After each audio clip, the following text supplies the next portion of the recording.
Hello students, innovation के online learning platform में आपका स्वागत है। मैं हूं अंशु कपूर और आज की क्लास में हम फिजिक्स के PYQs को परफॉर्म करने वाले हैं।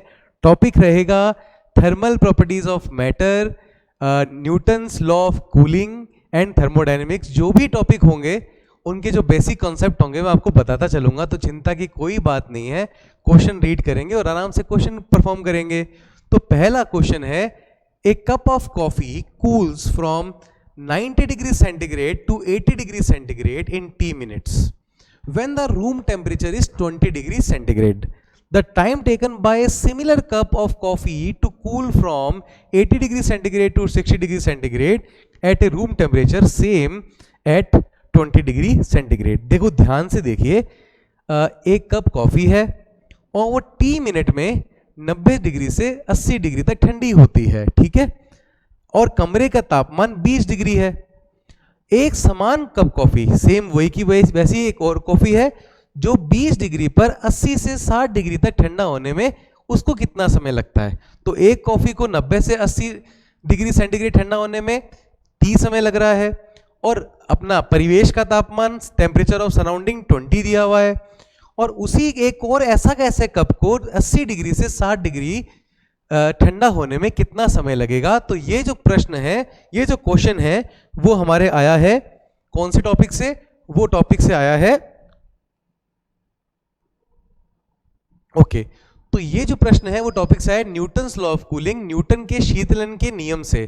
तो सबसे पहले हम इसका टॉपिक बेसिक हम पार्ट इसका पढ़ते हैं। तो बेसिक पार्ट ये है, समझिए आराम से, कि न्यूटन लॉ ऑफ कूलिंग क्या कहता है। वो कहता है rate of loss of temperature, कि टेम्परेचर में कितना लॉस हुआ, मतलब पहले कितना टेम्परेचर था माइनस बाद में कितना टेम्परेचर था, अपॉन में कितना टाइम लगा। तो rate of loss of temperature equal होता है temperature difference between system and surrounding. तो यहां पर लिखेंगे के θ1 जो पहले टेम्परेचर था, θ2 जो टेम्परेचर बाद में था, अपॉन में 2, मतलब ये हो गया एवरेज टेम्परेचर।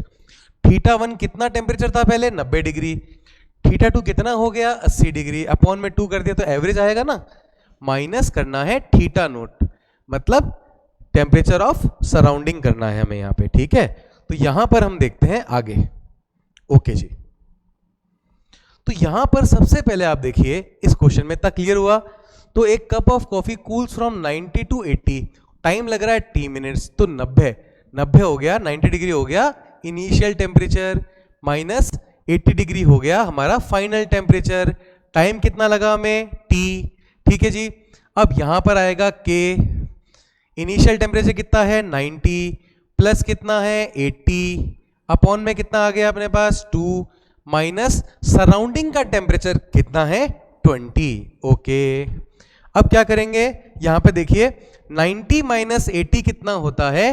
10, अपॉन में T इक्वल टू 90 प्लस 80 कितना होता है? 170।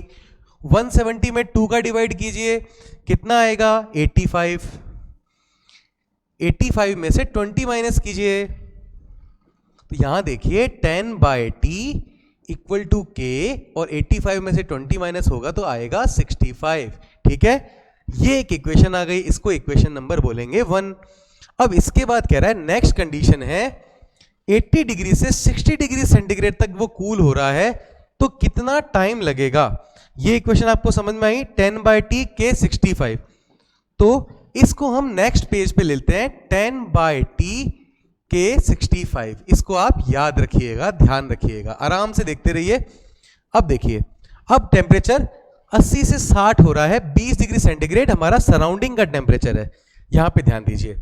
अब नेक्स्ट कह रहा है कि अब 80 डिग्री है कप कॉफी का टेम्परेचर और वो हो गया है 60 डिग्री। कितना टाइम लगेगा इस बार? मान लेते हैं T' टाइम लगता है, और यहां पे क्या लेते हैं? K, ये कांस्टेंट है, और यहां पे लेते हैं एवरेज टेम्परेचर। तो 80 प्लस 60 कीजिए, 140/2 कितना हुआ? 70। सराउंडिंग का टेम्परेचर कितना है? 20 डिग्री। 80 माइनस 60 कितना होगा? 20/T' equal to K। 70 minus 20 कितना होगा? 50, ठीक है। ये समझ में आया? अब ये दोनों इक्वेशंस हमारे पास आ गई हैं इन दोनों का हमें करना है डिवाइड, ठीक है। तो यहां पर हम इनका डिवाइड करेंगे, तो देखिए 10/t इक्वल टू 65k में डिवाइड कीजिए इसको, तो डिवाइड करेंगे तो ये इनवर्स करके मल्टीप्लाई करेंगे ना, तो t-/20 और यहां ये अपॉन में आ जाएगा 50k, ठीक है। k से k हो गया कैंसिल, 0 से 0 हो गया कैंसिल, t डैश की वैल्यू कितनी आ गई, 2 मल्टीप्लाई में जाएगा कितना आएगा 130, अपॉन में कितना पड़ा है 50 और टाइम मल्टीप्लाई में आएगा, 0 से 0 कैंसिल आउट होगा, t dash equal to 13/5t 13/5t। तो ये हमारे पास 80 डिग्री से 60 डिग्री में जो ठंडा होगा उसका टेम्परेचर भी हमारे पास आ गया है।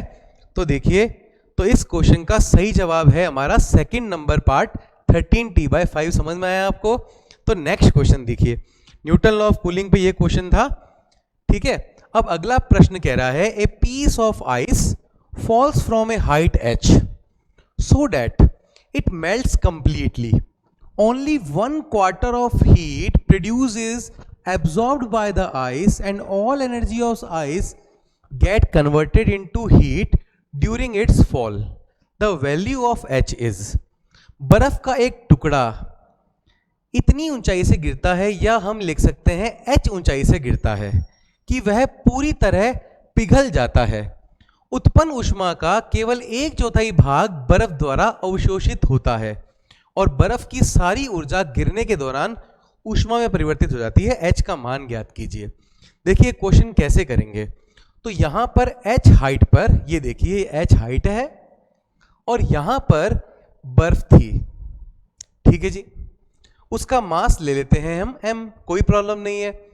और वो यहां पर जब हाइट पर कोई चीज होती है तो उसके पास कौन सी एनर्जी होती है, तो उसके पास होती है पोटेंशियल एनर्जी। तो यहां पर बर्फ के पास कौन सी एनर्जी होगी, पोटेंशियल एनर्जी।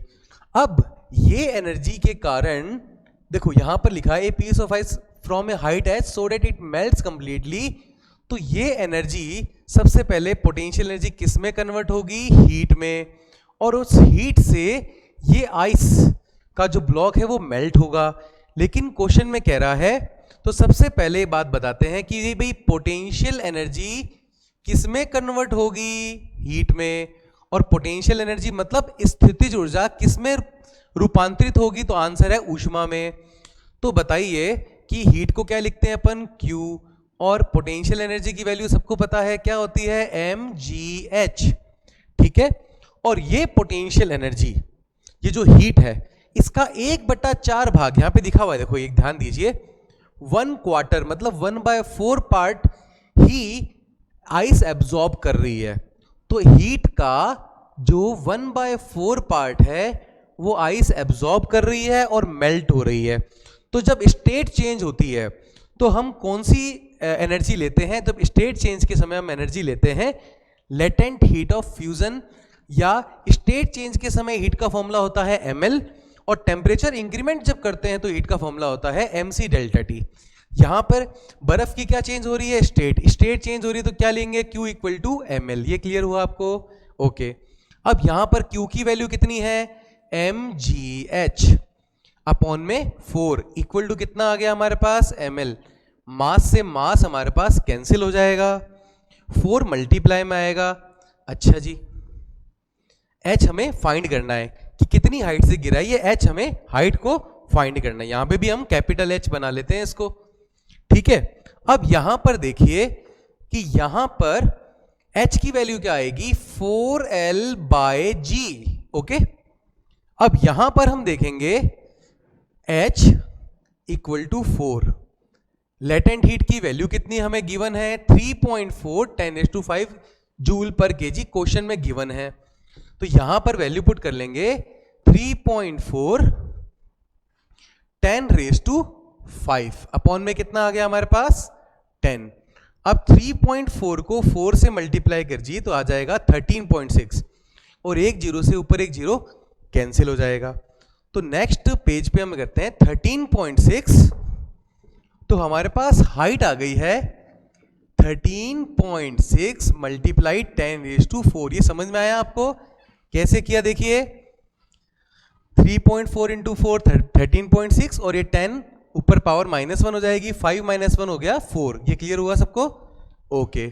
अब यहां पर हम इसको लिखते हैं 13.6 को एक जीरो यहां से हम लेते हैं और ये 136 बन जाएगा, 136 पावर बच जाएगी 10⁻³ और हाइट की ऐसा यूनिट क्या होती है? मीटर।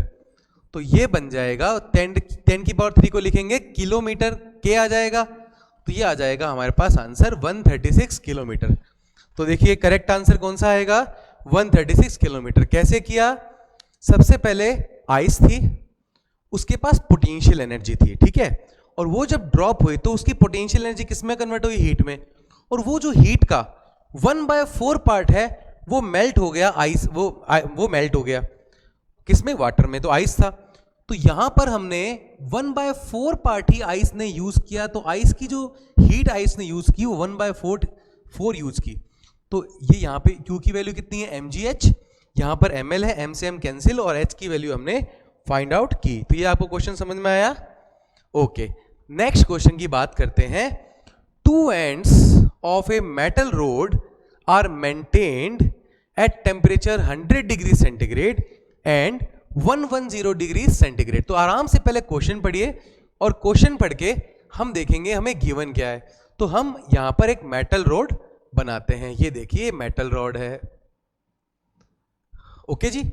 मेटल रोड के दोनों एंड, यहां पर टेम्परेचर कितना है? Maintained eight 100 degree and 110 degree. तो ये हाई टेम्परेचर यहां लिखते हैं 110 डिग्री सेंटीग्रेड, यहां पर 100 डिग्री सेंटीग्रेड। तो मेटल रोड के दोनों एंड ये टेम्परेचर पर मेंटेन्ड है। अब जब टेम्परेचर डिफरेंस होता है तो हीट फ्लो होती है। तो हीट कितनी फ्लो हो रही है हाई टेम्परेचर से लो टेम्परेचर? हीट फ्लो हो रही है 4 जूल पर सेकेंड, ओके। तो rate of flow of heat को बोलते हैं Q/T। Q मतलब हीट, अपॉन में टाइम आ गया तो बोलेंगे rate of flow of heat. तो यहां पर इसकी वैल्यू कितनी है हमारे पास? 4 जूल पर सेकेंड। ये आपको आराम से समझ में आ रहा है? ओके। अब क्या कह रहा है? The rate of heat flow in the rod is found to be 4 joule per second if the ends are maintained at temperature 200 degree centigrade and 210 degree centigrade, the rate of flow of heat will be। तो अभी rate of flow of heat कितनी है? 4 joule पर second. तो आपको मालूम होगा कि rate of flow of heat का फॉर्मूला क्या होता है? तो rate of flow of heat का फॉर्मूला होता है Q/T equal to K, A मतलब एरिया, और यहां पर हम लिखेंगे डेल्टा थीटा मतलब टेम्परेचर डिफरेंस अपॉन में लेंथ। ये फॉर्मूला आपको याद होना चाहिए। अब इनिशियली हमें वैल्यू कितनी दी हुई है? 4। अब देखिए अब क्या कह रहा है? अब एरिया चेंज हो रहा है क्या? बोल रहा है एरिया चेंज हो रहा है? नहीं। तो एरिया वही होगा। लेंथ चेंज हो रही है क्या? नहीं। और इस बार टेम्परेचर डिफरेंस कितना है? 200 से लेकर 210, मतलब टेम्परेचर डिफरेंस अभी भी कितना है? 10। और पहले भी कितना था? 10।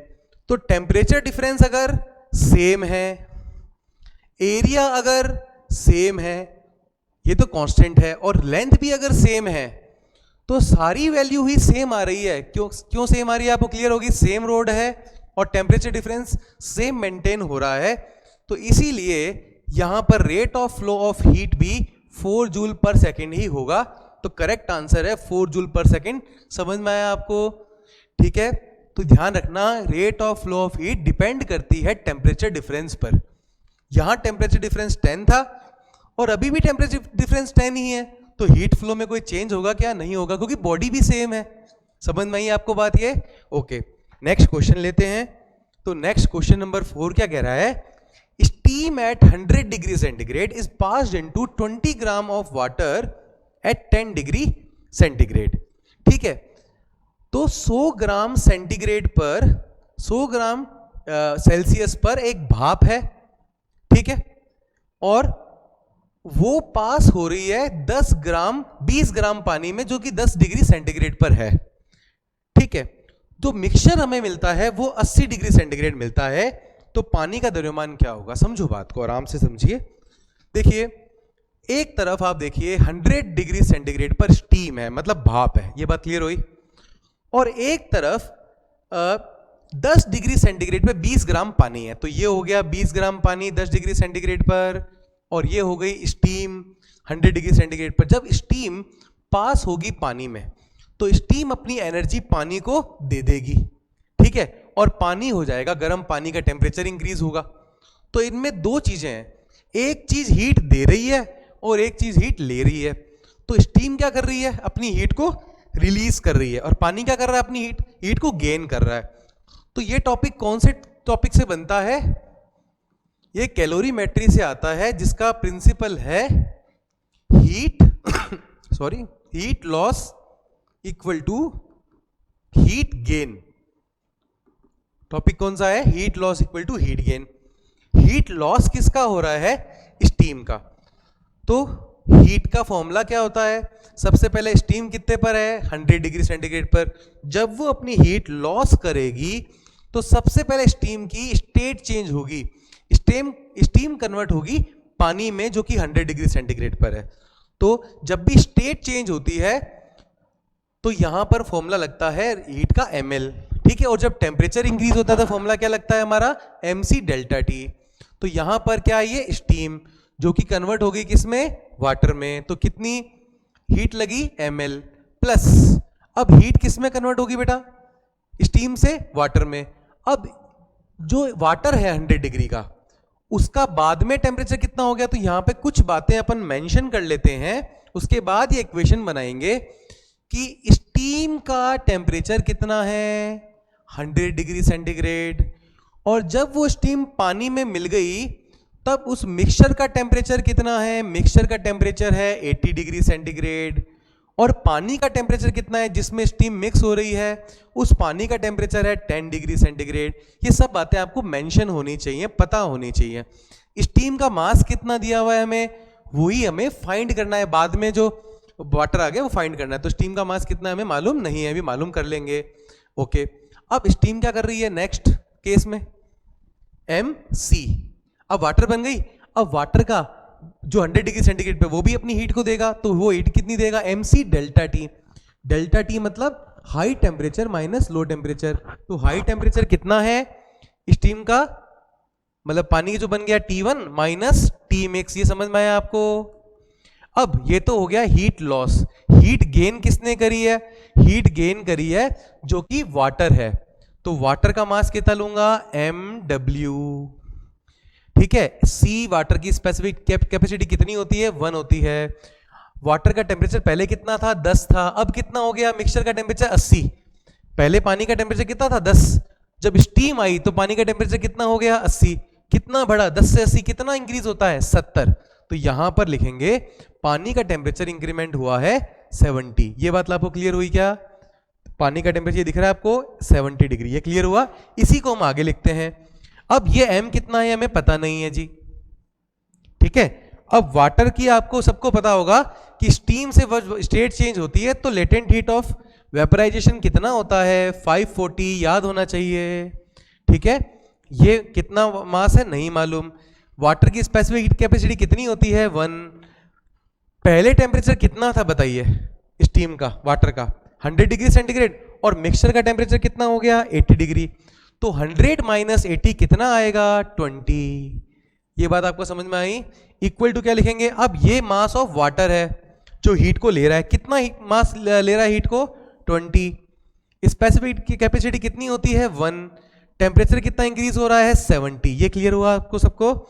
ओके, ऐड करो 540 में 20 ऐड करो, कितना आएगा 560। तो आ जाएगा m 560। ओके जी। अब 20 इंटू 70 कीजिए, कितना आएगा 1400।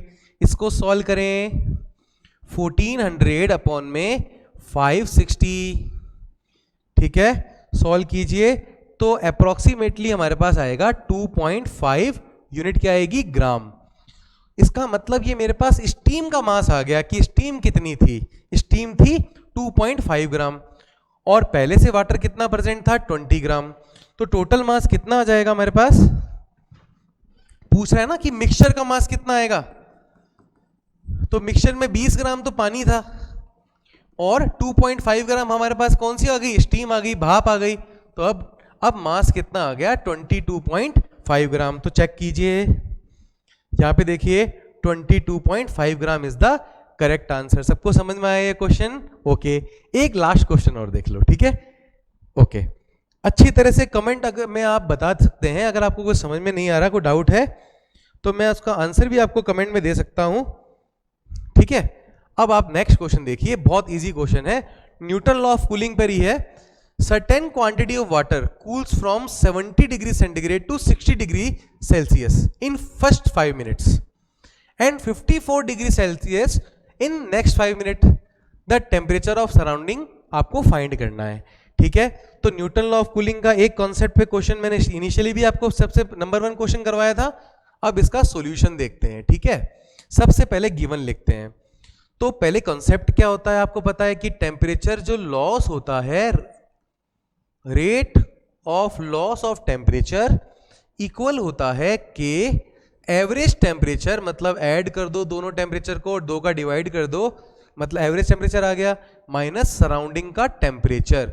अब मुझे बताइए θ1 कितना है? 70 डिग्री। θ2 कितना है? 60 डिग्री। तो 70 माइनस 60 अपॉन में टाइम कितना लग रहा है? 5 मिनट्स। यहां लिख देंगे 5 मिनट्स, ओके? यहां आ जाएगा के। अब आप क्या करेंगे? 70 माइनस 60 कर दिया, अब यहां पे 70 प्लस 60 बताइए, 130 बाय 2 कितना हो गया? 65 माइनस θ0 कितना है? सराउंडिंग का टेम्परेचर तो हमसे पूछा है, पता ही नहीं है हमें, ओके? तो यहां पर आएगा 10 बाय, देखिए 70 माइनस 60 कितना होगा? 10 बाय 5। 10 बाय 5 कितना हो जाएगा? 2, ओके? यहां लिख देंगे 2 इक्वल टू कितना आ गया? के।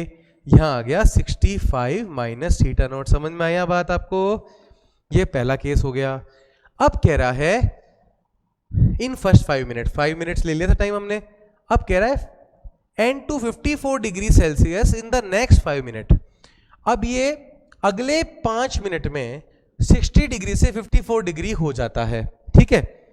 समझ में आया? 70 से 60 डिग्री हुआ पहले 5 मिनट में, फिर and to 54 degree Celsius in next 5 minute, तो 60 से 54 हो जाएगा नेक्स्ट 5 मिनट्स में। तो यहां पे क्या लिखेंगे?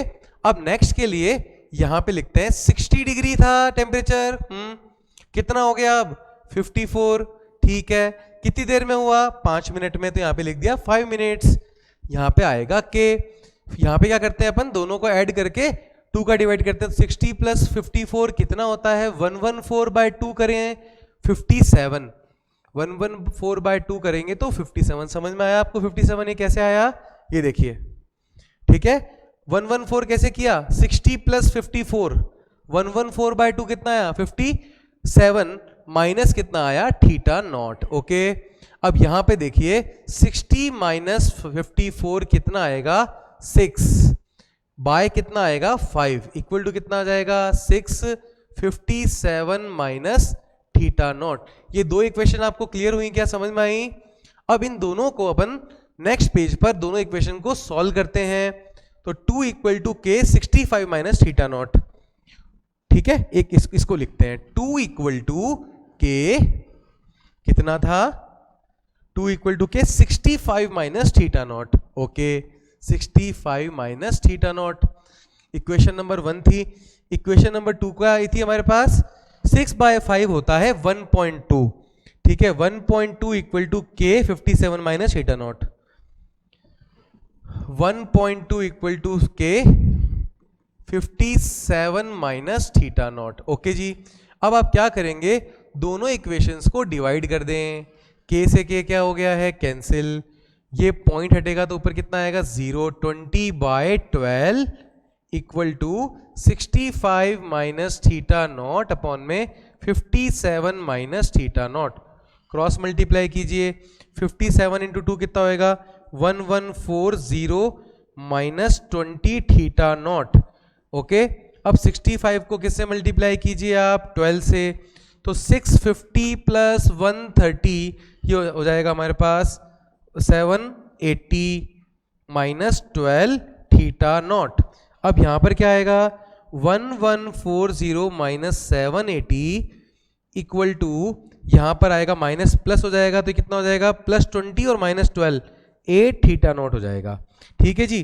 तो 1140 माइनस 780 कीजिए, 220 यहां बचा, 140 यहां बचा, ये आया हमारे पास 360 बाय कितना आया 8 इक्वल टू कितना आया हमारे पास थीटा नॉट। तो यहां पर देखिए 8 4 जा 32 फिर बचा 405 थीटा नॉट इक्वल टू कितना आ गया 45 डिग्री सेंटीग्रेड। ये देखिए भाई कैसे किया, फिर से देखिए, देखो ये न्यूटन लॉ ऑफ कूलिंग का टॉपिक है, इस फॉर्मूले से ये इक्वेशन बनाई। नेक्स्ट केस के लिए इक्वेशन ये वाली बनी, दोनों इक्वेशंस को आपस में डिवाइड किया और यहां से हमारे पास थीटा टू की वैल्यू कितनी आई है 45 डिग्री सेंटीग्रेड। तो यहां पर आप देखिए करेक्ट ऑप्शन हमारे पास है 45 डिग्री सेंटीग्रेड। तो ये क्वेश्चन आपको क्लियर हो गया होगा। तो आज की क्लास के लिए इतना ही, बाकी करेंगे नेक्स्ट क्लास में।